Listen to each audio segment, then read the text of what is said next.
تیرا کلام رہے گا قائم پہاڑ جب نہ رہے خدایا، تیرے منہ کی ایک بات بھی ٹلے گی نہ چاہے کچھ بھی ہو، تیری مان دیے ہے زندہ سونے سے بھی قیمتی، میرا دل یہ دے گواہی ہے یہ کتاب عظیم، نازل کرے اپنا کلام شکستہ دلوں کو سکون ملے، تاریکی دور ہو میری راہیں روشن کر، دل اپنا کلام کثرت سے اے خدا بدل دے، رہائی دے کثرت سے پھل ملاؤ، کلام رہے گا قائم پہاڑ۔ عزیز ناظرین، میں آپ کا ہمارے روزمرہ پروگرام بائبلی مطالعہ کی نئی قسط میں خیر مقدم کرتا ہوں۔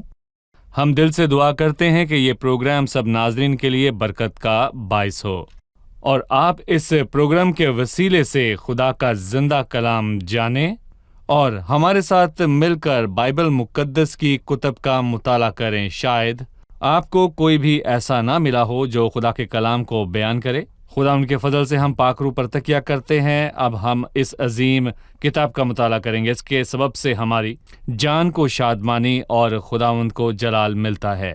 ہم دانیل کی کتاب کا مطالعہ کر رہے ہیں۔ یہ پرانے عہد نامے میں بڑے انبیاء کی کتب میں سے ایک ہے، اور آج ہم 11ویں باب کی 20ویں آیت سے 30ویں آیت تک مطالعہ کریں گے۔ پروگرام کا آغاز کرنے سے پہلے میں اسٹوڈیو میں آئے خدا کے خادم کا خیر مقدم کروں گا۔ خوش آمدید بھائی یوسف۔ شکریہ بھائی۔ اور ہمارے دیگر مہمانوں کو بھی خوش آمدید۔ ناظرین، ہم کچھ ہی دیر میں مطالعے کا آغاز کریں گے۔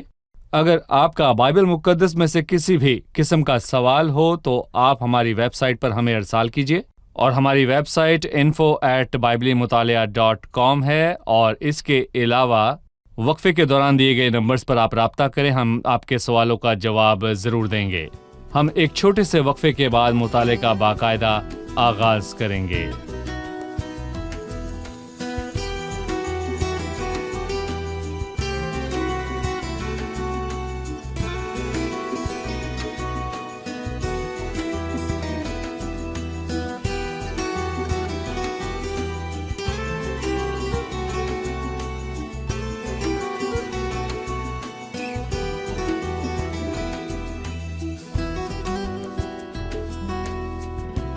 خوش آمدید بھائی۔ شکریہ بھائی یوسف، ہم 11ویں باب پر ہیں اور آج ہم 20ویں آیت سے مطالعہ کریں گے، لیکن آپ سب سے پہلے ہمیں 20ویں آیت سے 39ویں آیت کے موضوع کے بارے میں بتائیں۔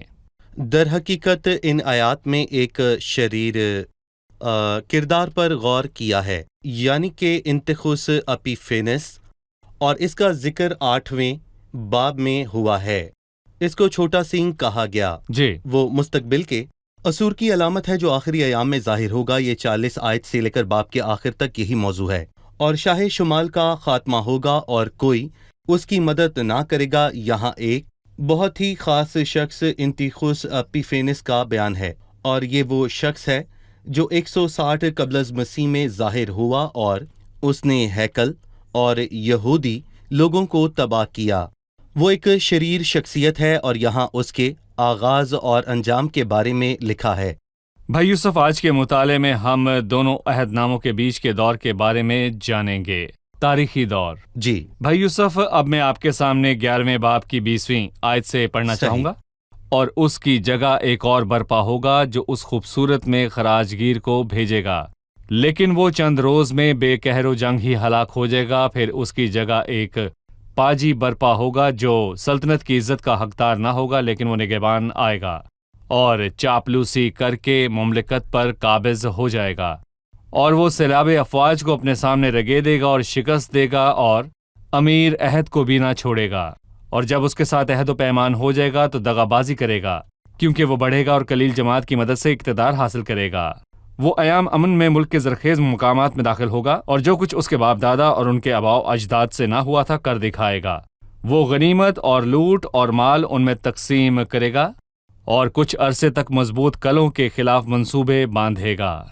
وہ اپنے زور اور دل کو ابھارے گا کہ بڑی فوج کے ساتھ شاہ جنوب پر حملہ کرے، اور شاہ جنوب نہایت بڑا اور زبردست لشکر لے کر اس کے مقابلے کو نکلے گا، پر وہ نہ ٹھہرے گا کیونکہ وہ اس کے خلاف منصوبے باندھیں گے۔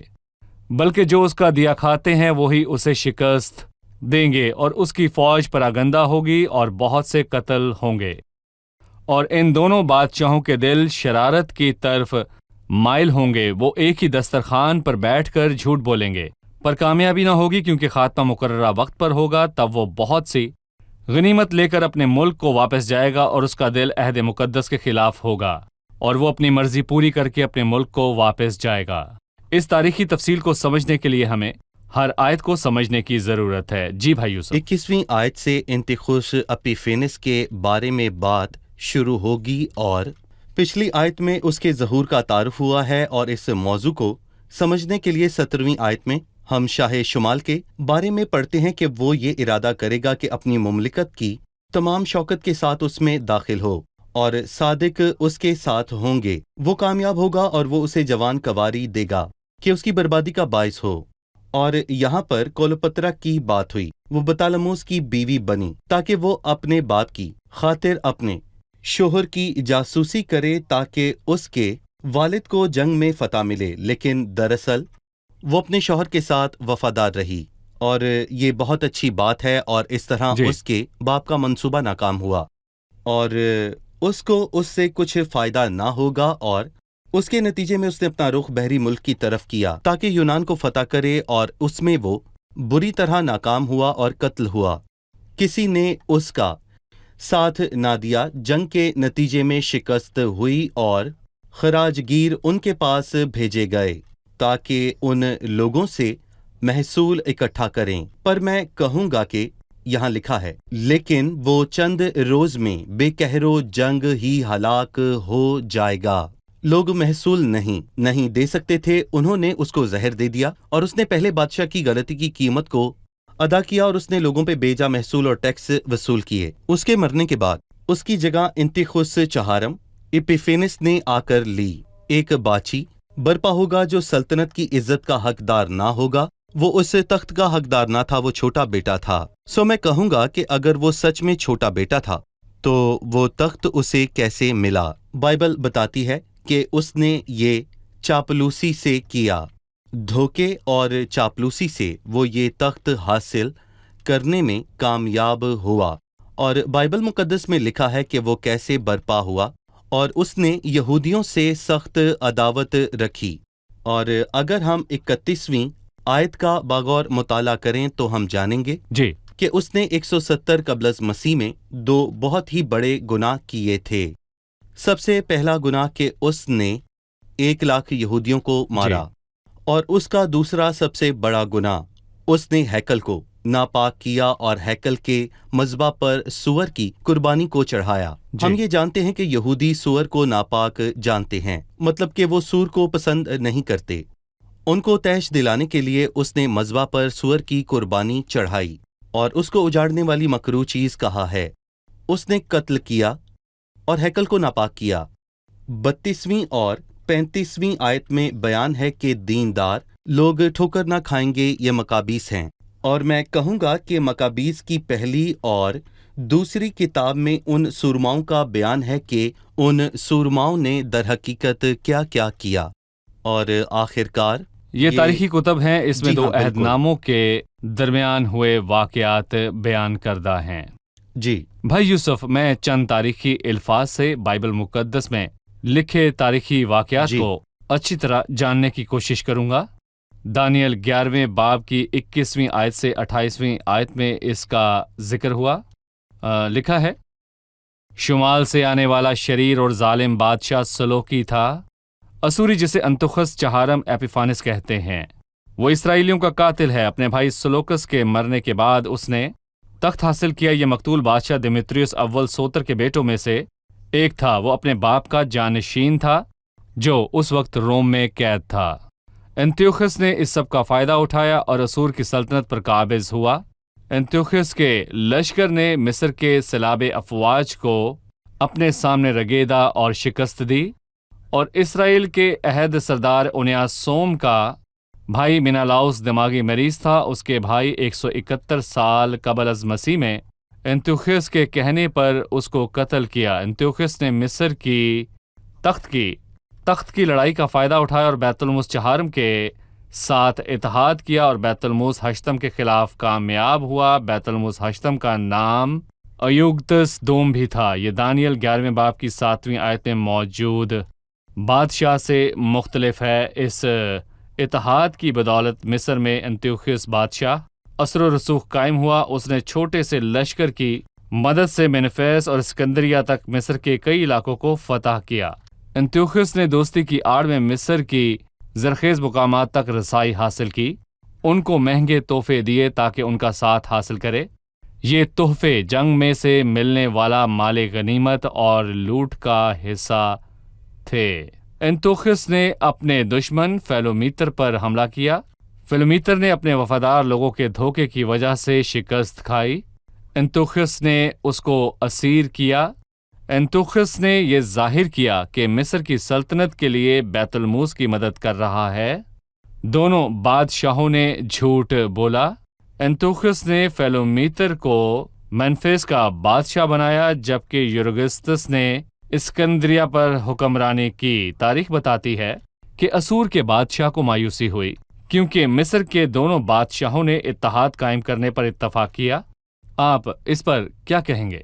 27ویں آیت ہے، اور ان دنوں بادشاہوں کے دل شرارت کی طرف مائل ہوں گے اور وہ ایک ہی دسترخوان پر بیٹھ کر جھوٹ بولیں گے، صحیح۔ جبکہ وہ دونوں ایک دوسرے کا برا چاہتے تھے، اور یہی اس دنیا کی خصوصیات ہیں۔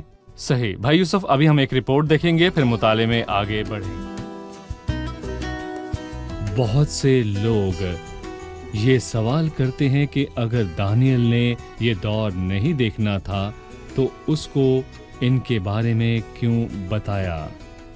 میرے بھائیوں، یہ کلام دانیل بلکہ دانیل کے لوگوں کے لیے بھی ہے۔ روح القدس نے فرشتے کے ذریعے دانیل کو یہ اہم معلومات دیں۔ بے شک دانیل اس کی تکمیل تک زندہ نہ رہے، پر یہ خدا کے لوگوں کی حوصلہ افزائی کے لیے ہے جو اس تکلیف اور مصیبت سے گزریں گے۔ یہ کلام آنے والی نسلوں کے لیے لکھا ہے تاکہ گواہی ہو کہ خدا ازل سے ابد تک سب جانتا ہے۔ ہم نے سیکھا کہ ہیکل کا ناپاک ہونا اور اجاڑنے والی مکروہ چیز کا رکھنا ماضی میں ہو چکا ہے۔ مستقبل میں آنے والی مصیبت کا کیا ثبوت ہے؟ ٹھیک ہے بھائی یوسف، آپ نے کہا کہ انتیوخیس ایپیفینس نے ہیکل کو ناپاک کیا اور پاک ترین مقام پر سور کی قربانی چڑھائی۔ یہ خدا کا گھر تھی۔ کلیسیا کے آسمان پر جانے اور جھوٹے نبی اور حیوان کے حوالے سے مصیبت کے آنے کا کیا ثبوت ہے؟ اس کا ثبوت متی کے 24ویں باب میں ہے۔ مسیح انتخس بادشاہ کے 200 سال بعد آیا، اور مسیح نے اس کا ذکر متی کے 24ویں باب کی 15ویں آیت میں کیا۔ پس جب تم اس اجاڑنے والی مکروہ چیز کو جس کا ذکر دانیل کی معرفت ہوا مقدس مقام میں کھڑا ہوا دیکھو۔ مسیح نے 200 سال پہلے ہونے والی نہیں بلکہ مستقبل کی باتوں کو بیان کیا، اور دانیل کی کتاب میں اجاڑنے والی مکروہ چیز کا ذکر 4 مرتبہ ہوا ہے۔ صحیح۔ اور پھر 8ویں، 9ویں، 11ویں اور 12ویں باب میں صحیح۔ اس کا ذکر ہوا ہے، اور 8ویں اور 11ویں باب میں 2 مرتبہ۔ اس کا تعلق ماضی میں انتخس بادشاہ کے ایام سے ہے۔ انتخس کے ایام میں 8ویں باب کی 13ویں آیت میں لکھا ہے، تب میں نے ایک قدوسی کو کلام کرتے سنا، اور دوسرے قدوسی نے اسی کو جو کلام کرتا تھا پوچھا کہ دائمی قربانی اور ویران کرنے والی خطا کاری کی رویا کب تک رہے گی؟ یہ انتخس بادشاہ کے ایام میں ہوئے کام کے متعلق ہے۔ 11ویں باب کی 31ویں آیت میں بھی انتخس بادشاہ کے ایام میں ہونے والے واقعات کے بارے میں لکھا ہے، جبکہ 9ویں باب میں اجاڑنے والی مکروہ چیز وہ ہے جو 70 ہفتوں میں ظاہر ہوگی، پر اب تک یہ ہفتہ نہیں آیا، اور یہ 9ویں باب کی 27ویں آیت میں کلیسیا کے آسمان پر جانے کے بعد آئے گا، اور 12ویں باب کی 11ویں آیت میں بھی اجاڑنے والی مکروہ چیز کا بیان ہے۔ یہ کلیسیا کے آسمان پر جانے کے بعد ظاہر ہوگی۔ دیکھیں، ماضی ہمارے مستقبل کا آئینہ ہے، اور ماضی میں ہونے والی تمام چیزیں مستقبل میں دہرائی جائیں گی۔ اس وضاحت کے لیے شکریہ۔ میں 32ویں آیت کی طرف بڑھوں گا، اور وہ عہد مقدس کے خلاف شرارت کرنے والوں کو خوشامد کر کے برگشتہ کرے گا۔ लेकिन अपने खुदा को पहचानने वाले तकवीयत पाकर कुछ कर दिखाएंगे। भाई यूसुफ, इस पर अपनी राय दीजिए। शरारत करने वाले और खुदा को पहचानने वाले। हमेशा कोई धोखा देने वाला होता है। मसीह के अयाम में मसीह के 12 शागिर्द थे, लेकिन 11 वफादार थे, पर उनमें से यहूदा गद्दार था। और इंतखुस के अयाम में भी ऐसे खुदा और मालिक से गद्दारी करने वाले लोग मौजूद थे, और वो अहद मुकद्दस के खिलाफ शरारत करने वालों को खुशामद करके बरगश्ता करेगा। और मैं कहूँगा कि वो अपने नफ़े के लिए खुदावन को धोखा देते हैं, लेकिन अपने खुदा को पहचानने वाले तकवीयत पाकर कुछ कर दिखाएंगे। और मैं कहूँगा कि उसने 33वीं आयत में इन लोगों को अहले दानिश कहा जी। और मैं कहना चाहूँगा जो खुदा से वफादार हैं वो उसको पहचानते हैं, वो अहले दानिश हैं, और जो नहीं करते वो गद्दार हैं। बहुत शुक्रिया भाई यूसुफ। अब मैं आपके सामने 36वीं आयत से पढ़ना चाहूँगा। और बादशाह अपनी मर्जी के मुताबिक चलेगा और तकब्बुर करेगा और सब माबूदों से बड़ा बनेगा, और अलहू के अल्लाह के खिलाफ बहुत सी हैरतंगेज बातें कहेगा, और इकबालमंद होगा यहाँ तक कि कहर की तस्कीन हो जाएगी, क्योंकि जो कुछ मुकर्रर हो चुका है वाक़ होगा। वो अपने बाप दादा के माबूदों की परवाह न करेगा, और ना औरतों की मरगूबा को, और ना किसी और माबूद को मानेगा, बल्कि अपने आप ही को सबसे बाला जानेगा और अपने मकान पर माबूद हसार की ताज़ीम करेगा। और जिस माबूद को उसके बाप दादा ना जानते थे, सोना और चांदी और कीमती पत्थर और नफीस हदिये देकर उसकी तकरीम करेगा। वो बेगाना माबूद की मदद से मुहकम कलों पर हमला करेगा। जो उसको कबूल करेंगे उनको बड़ी इज्जत बख्शेगा, और बहुतों पर हुक्म बनाएगा और रिश्वत में मुल्क को तकसीम करेगा। जी, कौन सा बादशाह अपनी मर्जी के मुताबिक चलेगा, ये बताइए। गौर करें कि ये पिछली आयत में लिखा है कि ये मुकर्ररा वक्त तक मुलतवी है, और उसने एक बड़ा फैसला किया इंतखुस के अयाम से मुखालफे मसीह तक, जो कि मैं कहूँगा कि एक झूठा नबी है, और यहाँ पर उसको बादशाह कहा गया। 35वीं और 36वीं आयत में बड़ा तारीखी फासला है। ये 2300 साल का फासला है। 2300 साल का फासला अब तक, आज तक। कलीसिया के आसमान पर जाने के बाद ये किरदार जाहिर होगा, और ये तारीख का शरीर तरीन किरदार है, और बाइबल में लिखा है कि बादशाह अपनी मर्जी के मुताबिक चलेगा, सही, और तकब्बुर करेगा और माबूदों से बड़ा बनेगा। जबकि मसीह आसमान से आया तो उसने कहा, मेरी मर्जी नहीं बल्कि तेरी मर्जी पूरी हो। लिखा है, क्योंकि मैं आसमान से इसलिए नहीं उतरा हूं कि अपनी मर्जी के मुआफिक अमल करूं, बल्कि इसलिए कि अपने भेजने वाले की मर्जी के मुआफिक अमल करूं। उसने फरमाया, मैं अपने बाप के नाम से आया हूं और तुम मुझे कबूल नहीं करते। अगर कोई अपने ही नाम से आए तो उसे कबूल कर लोगे। दानियल ने इस कोई और का बताया, जो अपने ही नाम से आएगा वो सब माबूदों से बड़ा बनेगा, वो अपनी मर्जी के मुताबिक चलेगा। आपके कहने का मतलब है कि 11वें बाब की पहली आयत से 34वीं आयत में दो अहदनामों के बीच वाले अरसे यानी मसीह की आमद से कबल होने वाले वाक़यात का बयान है। और मज़ीद ये कि 30वीं आयत से 35वीं आयत में अंतोखियस के मुतल्लिक बयान है, और फिर इसके बाद 35वीं आयत से कलीसिया के आसमान पर जाने के बाद के वाक़यात हैं।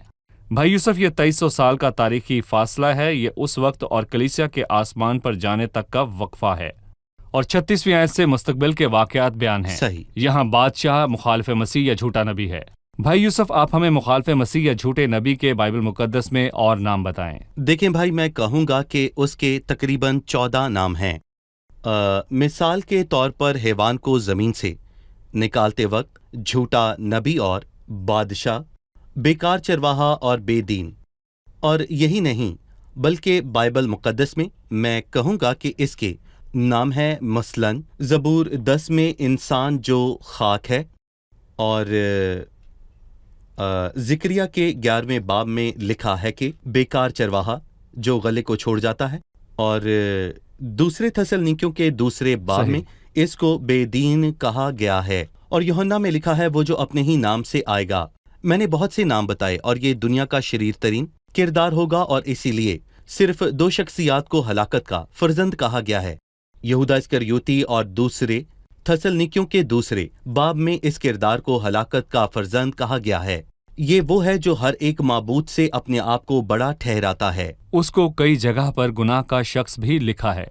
हम इसको यूं भी कह सकते हैं कि गुनाह मुजस्सम हुआ तो ये हस्ती बनी। दूसरे थसलनिकियों के दूसरे बाब में भी। और मजीद ये कि मुसीबत के दौर में शैतान इस हैवान और झूठे नबी को इस्तेमाल करेगा। जी, इन आयात के अलावा वो क्या क्या करेगा भाई यूसुफ? लिखा है इकबालमंद होगा, यहाँ तक कि कहर की तस्कीन हो जाएगी और वो कुछ मुद्दत के लिए ही कामयाब होगा। बड़ी मुसीबत के दौरान जब शैतान आसमानी मुकामों से जमीन पर गिराया जाएगा तो ये हैवान उभरेगा। और बड़ी मुसीबत के इख्तिताम पर क्या होगा? बाइबल मुकद्दस में दूसरे थसलनिकियों के दूसरे बाब में बड़ी खूबसूरती से इसके आगाज से पहले इसके अंजाम को लिखा है, जिसे खुदाम यीशु मसीह अपने मुंह की फूंक से हलाक और अपनी आमद की तजल्ली से नेस्त करेगा और जिसकी आमद शैतान की तासीर के मुआफिक होगी। मसीह आसमान से जाहिर होगा और वो न सिर्फ झूठे नबी बल्कि हैवान को भी कैद करेगा। मुकाशफा 19वें बाब में भी लिखा है कि वो जिंदा आग और गंधक की झील में डाले जाएंगे और 1000 सालों बाद शैतान भी उनके साथ डाला जाएगा, क्योंकि उसके लिए अबदी हलाकत है। इस अबदी आग में पहले झूठा नबी और हैवान डाले जाएंगे, 1000 साल बाद अबलीस और उसके फरिश्ते भी डाले जाएंगे। ठीक है, लिखा है अपने बाप दादा के माबूदों की परवाह ना करेगा और ना औरतों की मरगूबा को बाला जानेगा। ये इसराइल के मुल्क से जाहिर होगा। बिल्कुल। औरतों की मरगूबा के क्या मानी हैं? पैदाइश के 3 बाब की 15वीं आयत के मुताबिक इसराइल की हर औरत ये चाहती थी कि वो मसीह की माँ बने। पैदाइश 3:15 में ये वाज़ेह तौर पर लिखा है कि औरत की नस्ल शैतान के सर को कुचलेगी। हवा ने ये अल्फाज सुने, इसलिए बेटा होने पर उसने उसका नाम काइन रखा और कहा, मुझे खुदावन से एक मर्द मिला। और ये साबित हुआ कि वो शरीर था। और मैं यहाँ पर फिर से ये दोहराना चाहूँगा कि इसराइल में हर दीनदार औरत ये चाहती थी कि वो मसीह की माँ बने, लेकिन ये शर्फ मुकद्दसा माँ मरियम को मिला। पर यहूदियों ने इस बात को ना माना कि मरियम का बेटा ही यीशु मसीह है और वो आज भी उसके मुंतज़िर हैं। ये बादशाह अपने बाप दादा के माबूदों की परवाह ना करेगा और ना औरतों की मरगूबा को बला जानेगा।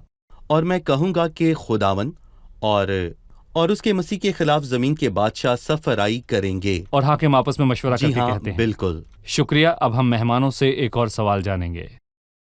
38वीं आयत है, और अपने मकान पर माबूद हसार की ताज़ीम करेगा और जिस माबूद को उसके बाप दादा ना जानते थे, सोना और चांदी और कीमती पत्थर और नफीस हदिये देकर उसकी तकरीम करेगा। माबूद हसार के क्या मानी है? ये झूठे नबी के कामों से है। जी भाई यूसुफ। किसी ने इस आयत पर कहा कि उस अफसोसनाक वक्त पर ताकत सच पर हावी हो गई, और मैं कहूँगा कि हक नहीं बल्कि ताकत का बोल बाला होगा। दर हकीकत दुनिया सच की परवाह नहीं करती और ताकत और कुदरत से ऊंची आवाज नहीं। हक और सच की आवाज कमजोर है। सच एक यतीम बच्चे की मानंद है, किसी को उसकी परवाह नहीं। ये बाब तारीख है, इसमें दुनिया की हैबतनाक हालत और जंगों और जुल्म और सितम का बयान है। और यहाँ पर मैं अपने तमाम नाजरीन से चंद अदाद शेयर करूँगा। यहाँ पर मैं बताना चाहूँगा कि हर एक मिनट में आज की दुनिया हथियारों पर $20 लाख खर्च करती है। भाई आप किस हवाले से पढ़ रहे हैं? ये शैतान की किताब है भाई यूसुफ रियाद। और मैं कहूँगा कि दूसरी चीज़, खलीजी जंग में इराक को $2 बिलियन का नुकसान उठाना पड़ा। और यही नहीं बल्कि 1984 और 1985 में भूख से मरने वाले लोगों की तादाद पहली और दूसरी जंग अजीम की तमाम अमवात से बहुत ज़्यादा हैं। एक मोहतात अंदाजे के मुताबिक अगर हम हथियारों पर खर्च किए गए पैसे का अगर 10वां हिस्सा भी इंसानों पर लगाएं तो कोई भूखा नहीं मरेगा। इससे सबको खाना मिल सकता है। ये दुनिया शैतान के हवाले हो चुकी है और शैतान को जंगो जदल, कत्लो गारत और तबाही ही पसंद है। काश के हर इंसान इस फजल के दौर में मसीह को कबूल कर ले। मसीह आपका इंतजार कर रहा है। मैं चाहता हूं कि सब तौबा करें और मसीह को कबूल कर लें, कहीं देर ना हो जाए। इस वजाहत के लिए शुक्रिया भाई यूसुफ। अब हम मेहमानों से उनकी राय जानेंगे।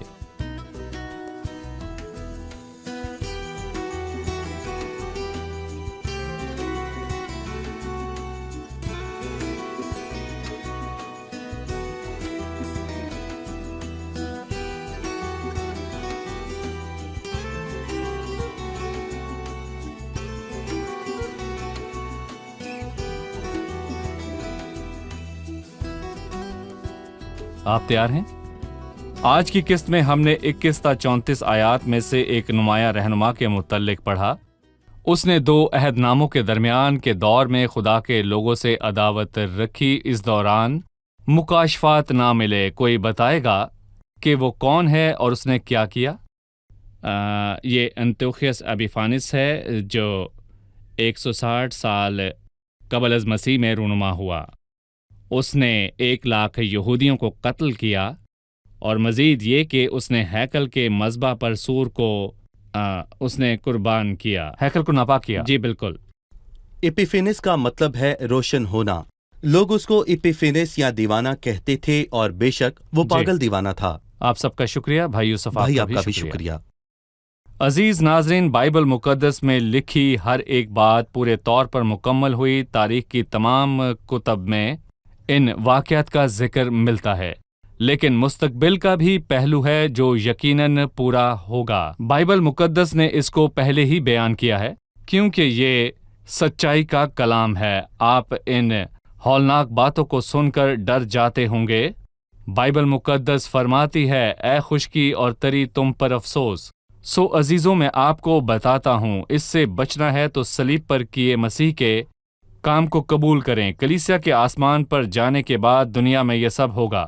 مسیح کے کفارے میں پناہ لیجئے تاکہ آپ بھی اس قہر کے نازل ہونے سے پہلے کلیسیا کے ساتھ آسمان پر جائیں۔ اس کے سوا کوئی نہیں، وہی ہمارا کلا ہے، ہماری پناہ ہے، وہ ہمیں آنے والے غضب سے بچاتا ہے۔ سو عزیزو، مسیح کے کفارے کو قبول کریں۔ عزیز ناظرین، آپ جہاں کہیں بھی ہیں، آپ کا تعلق جس بھی مذہب سے ہے، مسیح کے کفارے اور صلیب پر اس کے کام کے سوا کوئی بھی دنیا پر آنے والے اس غضب سے بچ نہیں سکتا۔ مسیح کو اپنا شخصی نجات دہندہ قبول کیجیے، اس کے خون میں پناہ لیجیے اور ابدی نجات پائیں۔ اگلی قسط میں آپ سے پھر ملاقات ہوگی۔ خداوند آپ کے ساتھ ہو۔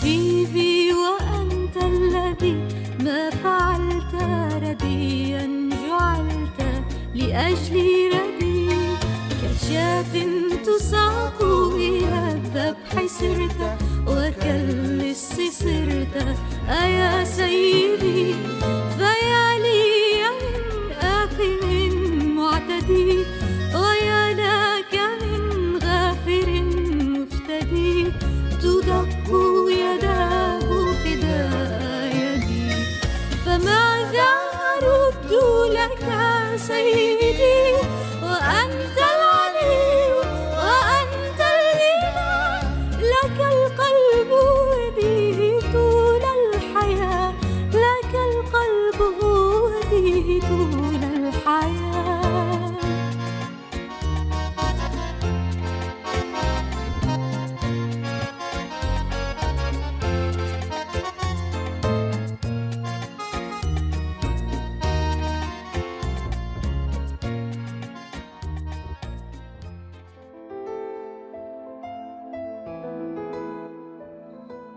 تیرا کلام رہے گا قائم، پہاڑ جب نہ رہے خدایا، تیرے منہ کی ایک بات بھی ٹلے گی نہ، چاہے کچھ بھی ہو۔ تیری مان دیے ہے زندہ، سونے سے بھی قیمتی، میرا دل یہ دے گواہی ہے، یہ کتاب عظیم نازل کرے اپنا کلام، شکستہ دلوں کو سکون ملے، تاریکی دور ہو میری راہیں روشن کر، دل اپنا کلام کثرت سے اے خدا بدل دے، رہائی دے کثرت سے پھل ملاؤ۔ کلام رہے گا قائم، پہاڑ جب نہ رہے خدایا، تیرے منہ کی ایک بات بھی ٹلے گی نہ، چاہے کچھ بھی ہو۔